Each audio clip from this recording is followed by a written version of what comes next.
Catholicism's influence on Western culture. Catholicism has played a key role in shaping the development of Western civilization. From art and music to science and education, its influence spans nearly every area of life. Universities, hospitals, and charitable institutions were often founded by Catholic communities. Even today, Catholic thought continues to impact philosophy, literature, politics, and social ethics. Vatican Diplomacy. The Vatican operates as an independent city-state and has diplomatic relations with nearly every country. This gives the Catholic Church a unique global political presence. It regularly engages in international discussions on peace, human rights, and social justice. The Holy See also sends representatives known as nuncios to embassies around the world. Pope John Paul II's travels. Pope John Paul II was one of the most well-traveled religious leaders in history. He visited 129 countries during his papacy, spreading messages of peace and unity. Over his lifetime, he traveled more than 750,000 miles, 3 times the distance to the moon. His global outreach strengthened the Church's presence and connection with people of diverse cultures. Origin of the word Catholic. The term Catholic was first used by Ignatius of Antioch around AD 110. It comes from the Greek word katholikos, meaning universal, or toward the whole. Ignatius used it to describe the universal nature of the Church as a gift from Christ for everyone. This word remains central to the identity of the Church today. Catholicism as the largest Christian denomination. The Catholic Church is the largest single Christian denomination in the world. It comprises more than half of the global Christian population. With over 1 billion members, its size gives it substantial influence in both religious and secular matters. Its doctrines and traditions are upheld by believers across all continents. The Devil's Advocate. The Devil's Advocate, or Advocatus Diaboli, was a real position in the Catholic Church. This official role was created to critically examine the life and miracles of candidates for sainthood. The purpose was to ensure the canonization process was fair and rigorous. Though the role was largely retired in 1983, its spirit remains in the current review system. John Paul II's papal popularity.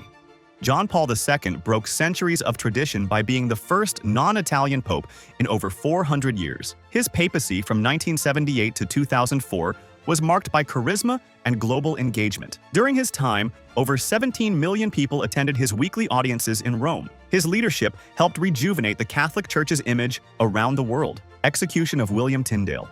William Tyndale was executed in 1536 for translating the Bible into English, defying church authorities. His death was brutal. He was strangled, impaled, and burned at the stake. Despite this, his translation greatly influenced the King James Bible. In fact, 83% of the New Testament and 76% of the Old Testament in the King James Version come from Tyndale's work. Crime rate in Vatican City.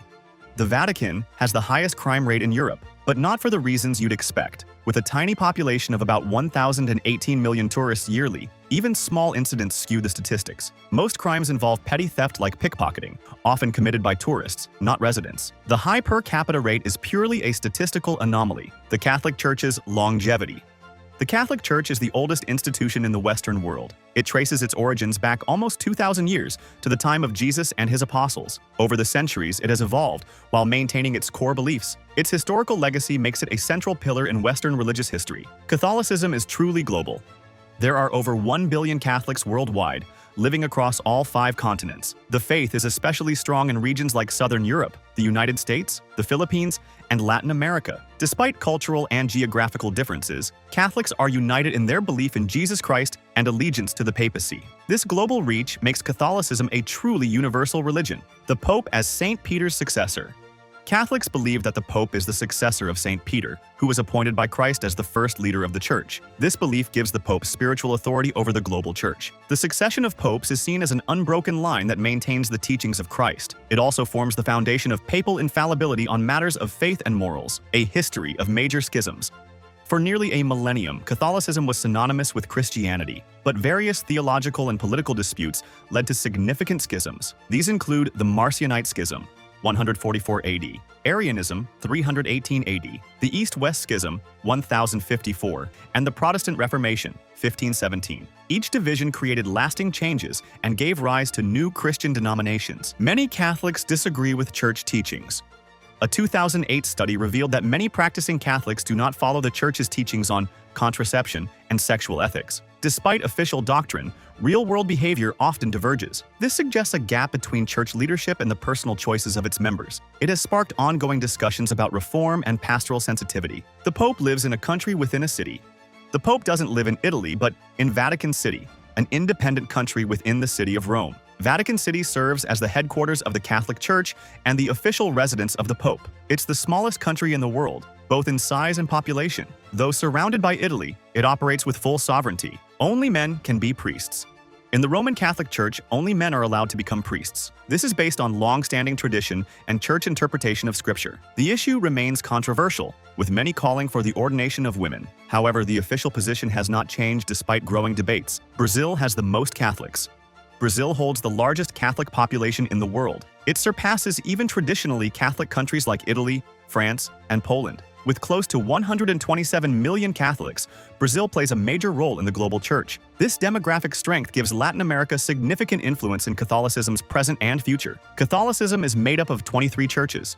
The Catholic Church includes the Roman Catholic Church and 22 Eastern Catholic churches. All of these are in full communion with the Bishop of Rome, the Pope. While the Roman Rite is the most well-known, the Eastern churches preserve their unique liturgical traditions. Together, they form the unified but diverse body of global Catholicism. 10 countries dominate Catholic demographics.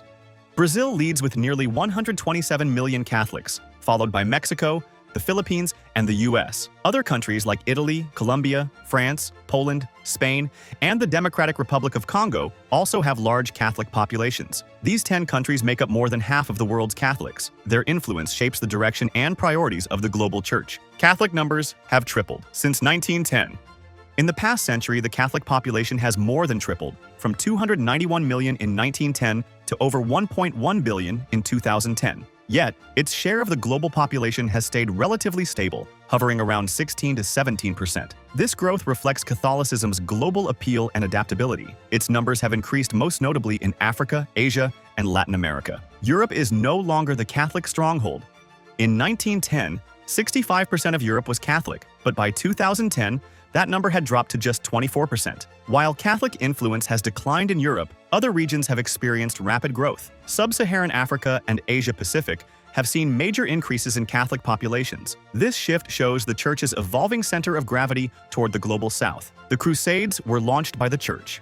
During the High and Late Middle Ages, the Catholic Church launched a series of military campaigns known as the Crusades. These were aimed at reclaiming holy sites and defending Christianity. The Crusades had a profound effect on East-West relations, trade, and religious perceptions. Today, they remain a topic of both admiration and criticism. The first printed Bible was Catholic. The first printed Bible was produced under the supervision of the Catholic Church. Johannes Gutenberg, a Catholic, invented the printing press and published the Bible around 1455. This revolutionized access to scripture and literacy across Europe. It marked a turning point in both church history and human communication. Hocus Pocus has Catholic roots. The term Hocus Pocus actually has Catholic origins. It derives from the Latin phrase hoc est enim corpus meum, meaning, "This is my body," spoken during the consecration of the Eucharist. Over time, the phrase was misunderstood or parodied, eventually becoming linked to magic. It's a curious example of liturgy morphing into folklore. Origin of the word Christian.